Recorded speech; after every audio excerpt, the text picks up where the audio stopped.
এদিকে ফিলিস্তিনের গাজায় দখলদার ইসরায়েলি আগ্রাসনের বিরুদ্ধে বিশ্বের বিভিন্ন দেশে বিক্ষোভ অব্যাহত রয়েছে। ইহুদি রাষ্ট্রটির বর্বরতার বিরুদ্ধে ফুঁসে উঠেছে সারা বিশ্বের মানুষ। গাজা উপত্যকায় দখলদার ইসরায়েলি বাহিনীর হামলা ও গণহত্যার বিরুদ্ধে প্রতিবাদ জানিয়ে সোমবার ফিলিস্তিন জুড়ে দেয়া হয়েছে সাধারণ ধর্মঘট পালনের ডাক। একাত্মতা প্রকাশ করেছে বিশ্বের বিভিন্ন দেশও।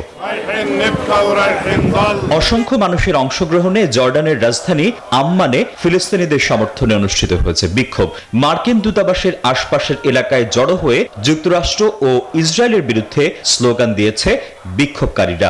এ সময় বিক্ষোভকারীদের হাতে ছিল ফিলিস্তিনের পতাকা। এরই মধ্যে লিবিয়ার মিসরাতে ফিলিস্তিনিদের সমর্থনে দেশটির পতাকা হাতে মিছিল করেছে বিক্ষোভকারীরা। ইসরায়েলি হামলার বিরুদ্ধে শোনা গেছে হাজারো মানুষের স্লোগান। বান্ডেল থাকলে প্রতি সেনমানিতে টাকা বাঁচবে। বিকাশ সেনমানি বান্ডেল কিনে জিতুন প্রতি লেনদেনে।